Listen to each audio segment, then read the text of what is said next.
kulanti wanaagsan daawadayaal waa mar kale iyo barnaamijkeennii falanqaynta iyo wararka caalamka dhinaca diblomaasiyadda iyo qadiyadaha dunida aynu ku dhex mari jirnay isla markaana aynu kusoo ururi jirnay inta ugu doorka roon wararka caalamka qodobada aad ku daawan doontaan maanta wararkeena waxa ugu waaweyn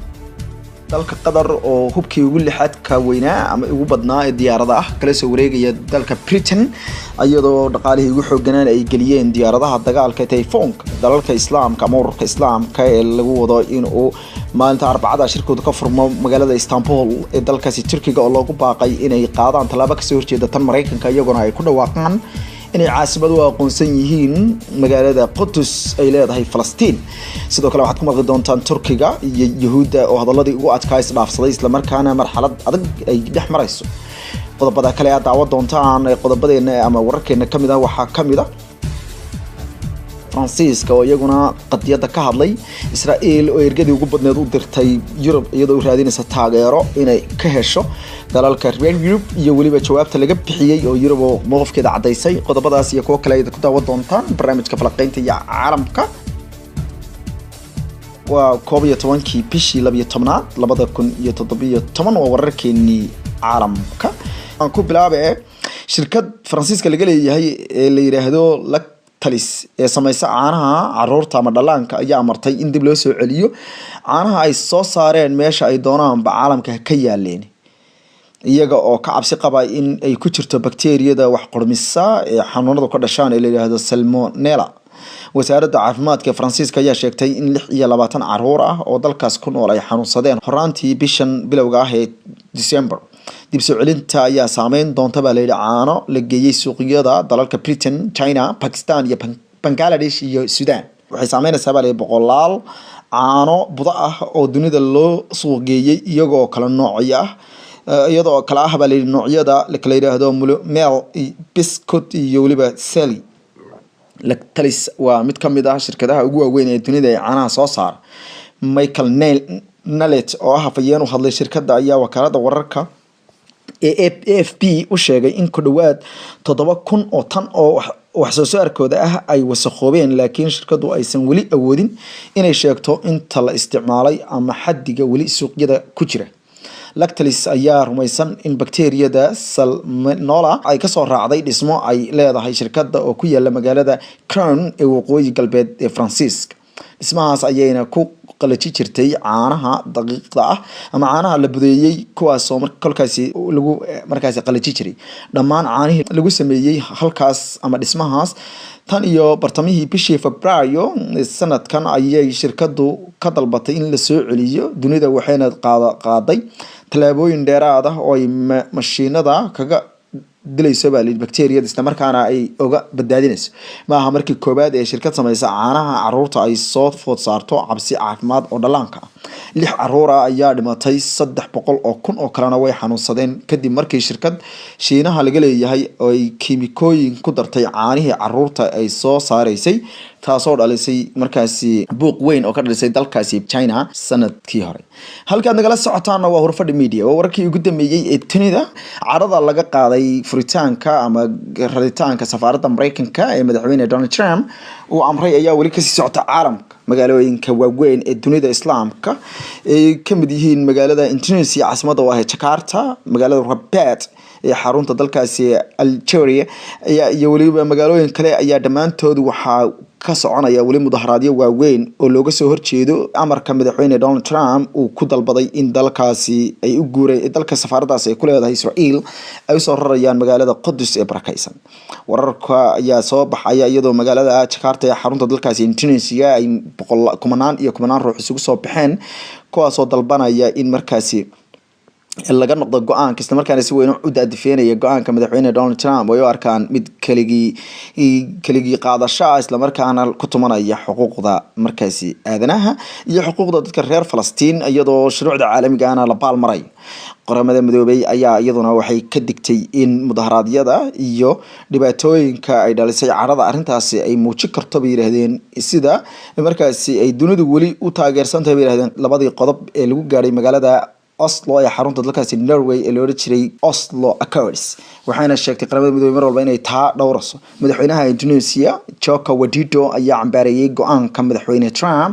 wuxuuna ugu baaqay Trump in uu isticmaalo misqax isla markaana uu dib uga noqdo buu yiri wuxuu ugu yeeray go'aan markaasi dhali kara buu yiri mid doqonnimo sidoo kale madaxweynaha dalkaasi Indonesia wuxuu ku celiyay in uu u yeerayo safiirka dalkaasi u fadhiya waa dalka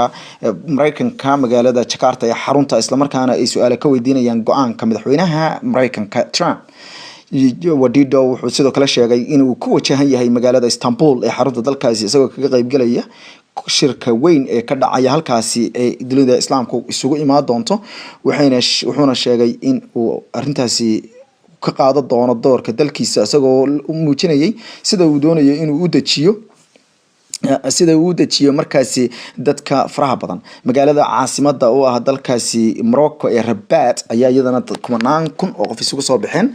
iyadoo dabcan dadka halkaasi isugu soo baxayna ay si weyn iyaguna u cambaarayeen go'aanka madaxweynaha dalkaasi Mareykanka isla markaana waxay ku baaqeen in ay taageersan yihiin qadiyada lahaanshaha Quds ayagoo sheegay in magaalada markaasi barakaysan ay tahay mid muslimiinta oo dhan ay leeyihiin waxaana halkaasi ka hadlay qaar kamid ah golaha wasiirada ee dalka Morocco ee boqortooyada Morocco waxayna sheegeen in ay radinayaan dhamaan waxay ugu yeereen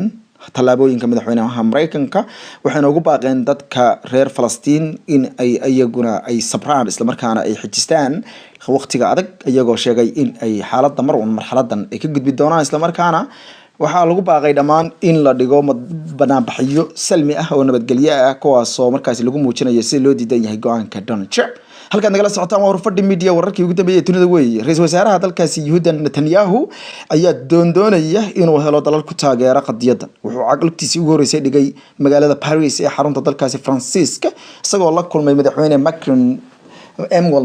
madaxweynaha dalkaasi Faransiiska hase yeeshee arintaas ayaan waxba badan uga soo naasacadaan kadib markii shir jiraayado labada nin wada qabteen ay muujisay sida ay u kala duwan yihiin waxaana madaxweyne Macron ugu baaqay yuhuuda inay joojiyaan dhismayaasha sharci darrada ee daanta galbeed isla markaana uu ka noqdo in uu qaato talaabada madaxweynaha Mareykanka uu ku talaabsaday oo ay fuliyaan wuxuu madaxweyne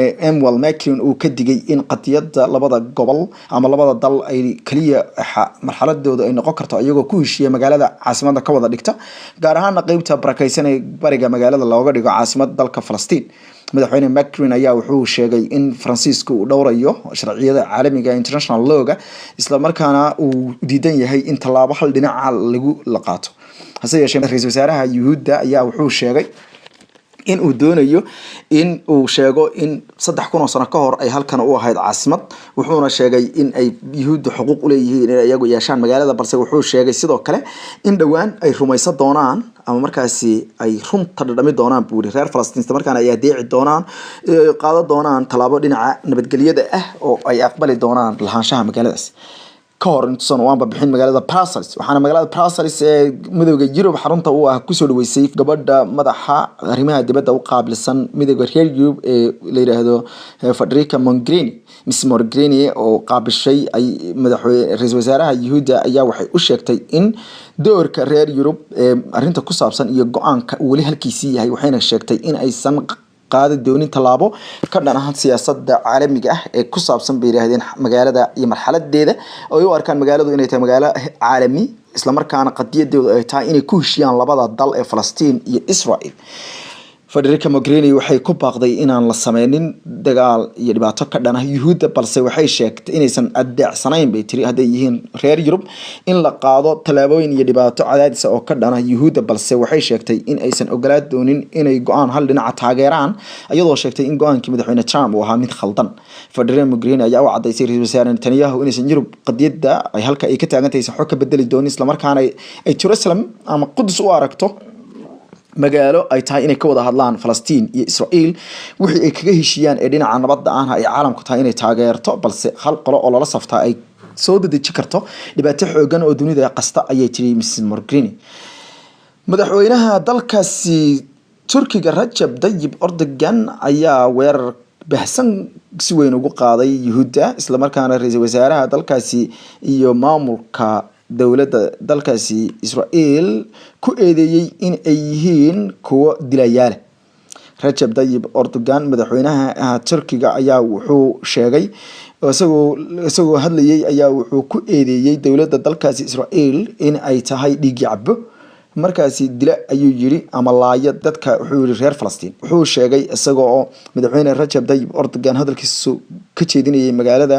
ku taala dalkaasi Turkiga leeyahay Sifaas wuxuu yiri waxaan sii wadi doonaa halgankanada anagoo adeegsanayna una marana sharciga iyo dimuqraadiyadda waxaan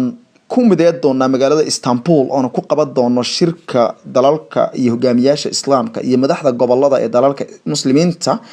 inaanu ku mideeno muslimiinta oo dhan wuxuu yiri tubtayadu waxay noqon doontaa mid tusta buuri yuhuuda iyo dalalka kalaba inaanan ahayn kuwa fudud ama wax sahlan waxaan tusi doonaa buuri dalalka Mareykanku ka mid yahay iyo waliba dalkaasi Israel inaanan riyadooda beenta ah iyo qorshayaashooda guracan aanan u rumeeyo doonin isla markaana aan qaadad doonin aysan nagana degi doonin Erdogan ayaa sidaas ka sheegay halkaas wuxuu sheegay in go'aanka madaxweynaha Mareykanka in Qudus la siiyo yuhuuda ay tahay waxba kama jiraan ama hal bacaad lagu lisay sidoo kale ra'iisul wasaaraha dalkaasi yuhuuda Erdogan u jawaabay ayaa wuxuu asaguna sheegay in uusan dhageysan doonin waxa uu ku yeeray khudbadda uu jeedinayo ninka uu ugu yeeray mid dilaya buuri dadka Kurdiyiinta ama Kurdishka ah oo gubaya buuri xaafadaha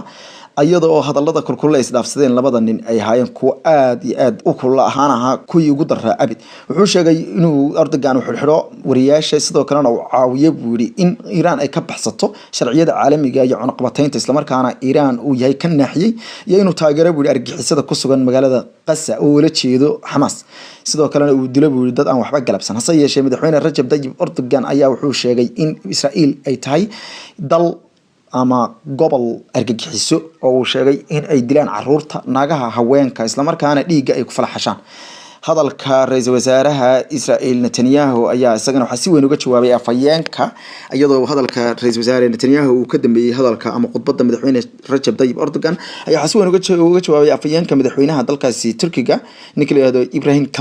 Kalin ayaa wuxuu sheegay in dalka wuxuu ku suntan laayinta caruurta iyo qabsashada dhulka aysan lahayn boobka hantida iyo barakicinta dadka danyarta ah iyo qabsashada dhulka in aysan aflagaadeyn hogaamiye wuxuu yiri dalkiisa dhistay dadkiisana dhaqaaleeyay ummadiisana wax baray isla markaana sharaf iyo ciise kule buur caalamka wuxuuna sheegay in hogaamiyaha dalkaasi Turkiga uusan ahayn mid dila dadkiisa isla markaana laaya caruuraha iyo haweenka nuclearna la dhacay buuri magaalooyinka wuxuu yiri kuwa ku fakaraya Ibrahim Kalin oo war qoraal ka soo saaray arintaas wuxuu yiri kuwa ka fakaraya inay qaataan oo si fudud u la wareegaan buuri qibladii ugu horeysay ee aanu tuka jirnay ee islaamka in aysan taas oo u noqoto buuri caasimad ay qabsadeen taas waxay noqon doontaa buuri mid aqliga kalunsan isla markaana ay waqtigooda iskaga dhuminayaan wuxuuna sheegay in dalkiisa oo Turkiga uu mideynayo dalalka islaamka isla markaana ay qaateen talaabo mideyn ah oo siyaasad cad ah taasoo wuxuu looga hortagayo in dhibaato dunida ay ka dhacdo bedelkiina Israel wada buuri in ay dunida dhibaato xoogan ka geysato halka nagala socotaan warfadhi media dabcan wararkii ugu dambeeyay dunida ayaynu dhex qaadanaa daawadayaal waa mar kale iyo barnaamijkeena falanqaynta iyo caalamka shirka degdega ah ee laga soo bedelay magaalada Ankara ayaa madaxweynaha Turkiga wuxuu ku dhawaaqay in la dhigayo gogashiisa magaalada Istanbul gudoomiyaha gobolka magaalada Qudus ee barakaysan ee reer Falastiin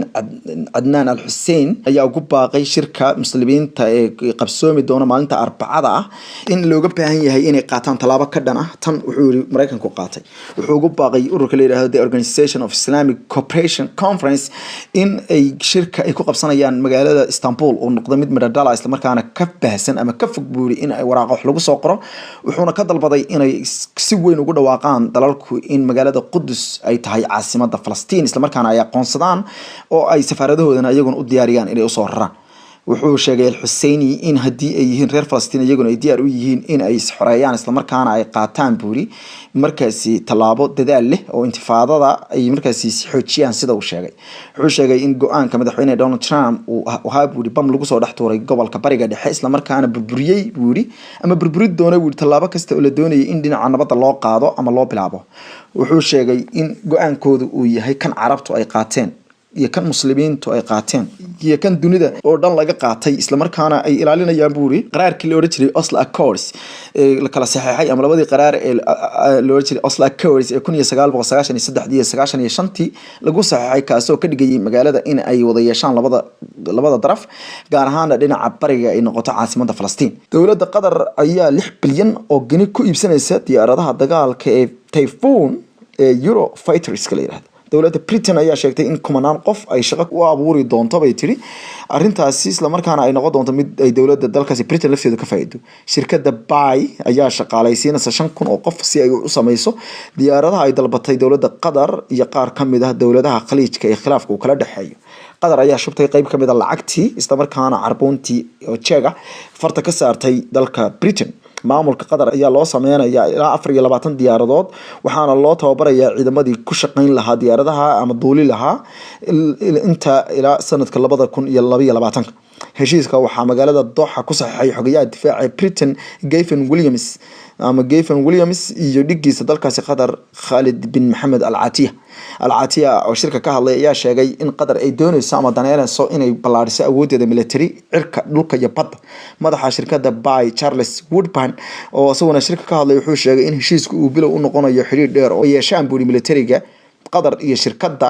Bay oo uu sheegay inay tahay tan dunida ugu wanaagsan. Sameynta qalabka ciidamada ee shirkadda Bay ee dalalka NATO ayaa hoos u dhacay balse wali waa shirkadda soo saarta qalabka military iyo kuwa difaaca ee ugu qaalisan dunida sida diyaaradaha difaaca ee Mareykanka ee loo yaqaano F-35. heshiiska Britain iyo Qatar waxa qayb ka ah in Doha loo sameeyo madaafiic iyo qalab lagu hago gantaalaha. Qatar ayaa dalabka heshiiska gudbisay bishii September inaguna horey u baahinay daawadayaasheena ay la socday. waxay noqonaysaa dalkii 9aad ee iibsada diyaaradaha ka dheereeya dabaysha. macaamiisha kale waxaa ka mid ah wali oo dalabo cusub soo gudbiyay Sacuudiga oo dalkii labaad markaasi ku iibsanaya diyaarado dalkan Britain gaar ahaan shirkaddan Bay. bishii June waxa soo ayay ahayd kolkii dowladaha dalka khaliijka qaarkood oo Sacuudiga horboodo ay xanimaad saareen dalkan yar ee Qatar isla markaana ay sheegeen inay go'doominayaan taasoo horseeday in Qatar ay gasho dadaal dhinaca ishubaynta ah. waxayna dalalka Faransiiska, Talyaaniga iyo Mareykanka iyo Britain haatan ku jirta ka iibsatay diyaarado, maraakiib, madaafiic iyo hub plastic iyadoo haatan Qatar ay si weyn isu hubeenayso. waxaana la kordhiyay miisaaniyadda difaaca dalka Qatar 52% iyadoo kor loo qaaday qorista ciidamo xooggan oo dalkaasi. madaxweynaha Ruushka Vladimir Putin ayaa goordhaweetay war qoraal oo ka soo saaray aqalka Kremlinka wuxuu ku sheegay in ciidamadiisa qayb ahaan laga saari doono dalka Syria. heshiiska oo qayb ka ah dadaalkii ay wadeen dalalka Turkiga, Iran iyo Ruushka ayuu wuxuu sheegay inuu ku amray wasiirkiisa difaaca iyo taliyaha ciidanka qalabka dalkaasi in qayb ahaan ama koox ka mid ah kooxda ciidamada barmadka ah ee markaasi ama rasmiga ah ee jooga dalkaasi Syria laga soo daadgureeyo si markaasi ay u noqdaan kuwo fuliya buur awaamirtii hore. wuxuu sheegay in saldhig la yiraahdo Himimimi ee dhinaca cirka ah laga soo saari doono sida uu u sheegay ama ay warisay wakaaladda wararka la yiraahdo RIA Novosti ee dalkaasi Russia. wuxuu sheegay inuu tan u qaadayo talaabo dhinaca horumarka ah iyo waliba in dadka loo ogolaado buur Syria inay guryahooda ku soo noqdaan isla markaana ay hagaagta buur heshiiska 3 geesoodka ah ee ka soo bilowday magaalada Astana ee xarunta Kazakhstan ee dalalka Ruushka, Turkiga iyo Iran ay ku gaadheen. waxaana madaxweynaha uu u boqolsan isla markaana koldhow soo cagadhiga doona magaalada Ankara oo kula kulmi doono dhigiisa dalkaasi Turkiga uu go'aankan u qaatay baa la yiri si wada hadallada ka dhici doona magaalada Ankara ee labada hogaamiye kaga arrin doonaan qadiyada bariga dhexe ee magaalada Qudus iyo waliba qadiyadaha kale ay u haraysa baa la yiri dhinaca siyaasadda isku soo dhawaanshaha labada dal iyo go'aamada kol walba dalka kale uu qaadanayo ee markaas isku soo dhaweynaya dhinacyada. daawadayaasha qiimaha leh wali halkan nagala socotaan waa Warfadhi Media. waxaan jeclahay inaan kol kale idinku celiyo inaad nala wadaagtaan isla markaana aad share gareysaan ama aad dabcan ka faalootaan wararka idinkoo sidoo kalena markaasi naga soo subscribe gareynaya markaasi channelka cusub ee aanu furnay si aan u baadino isla markaana u kaydino wararkeena iyadoo dabcan aan mar walba doonayno in daawadayaasheena qiimaha leh aysan wararka ka kala go'in isla markaana ay helaan ilo lagu kalsoon yahay anagoo channelka cusub iyo calaamadda cusub aad aragtaan ku soo kordhinay si aan u ballaadhino dadaaladeenna ku aadan inaad heshaan warar tifatiran oo ku saabsan caalamka isla markaana Soomaalida aynu dhex geeyno wararka dunida ee haatan jira iyo dabcan wararkeennii afkii hooyo ku turjuban oo ah war Soomaaliyeed oo cid kale aysan ka dameynin dabcan aan dana laga lahayn aan ka ahayn inaynu faafino wararka saxda ah ee dunida iyo halka ay haatan caalamka oo qasan aad aragtaan xaaladiisa aynu la socotaan dabcan waxaynu toos aan idinka dhigi doonaa wararka ku saabsan ee ka furmid shirka ka furmid doona magaalada Istanbul ee xarunta dalkaasi ganacsiga xarunta dalkaasi oo ah ganacsiga dalka Turkiga ee wadalka Islaamka 57 dal iyo madaxdooda la filayo inay isugu yimaadaan oo inuu toos u tabi doono daawadayaashana qiimaha leh kolba inaad nala socotaan ayaanu rajaynaynaa isla markaana aad nala wadaagtaan afkaartiina xagga hoose iyo talooyinkiina anaguna si dhow ula soconna qaadanana wixii macquula sidoo kale dabcan aan doonayno inaad idinku ka faalootaan wararkan oo dooda ka sameysaan si aan u ogaano heerka ummadda Soomaaliyeed ee ka joogto wacaasha ku saabsan wararka caalamka ee isgadgadinaya kol walba isla markaana aynu ka guurno wararka ku saleysan dhinaca markaasi hoose ama Soomaalida dhexdooda oo aynu u gudubno inaynu ogaano halka dunida waxay kala macaashayso amniga caalamka xumaanaya dalalka kala fogaanaya kuwa isku soo dhawaanaya heshiisyada kala duwan iyo sida dunidu ay isku eryanayso ishubaynta baahsan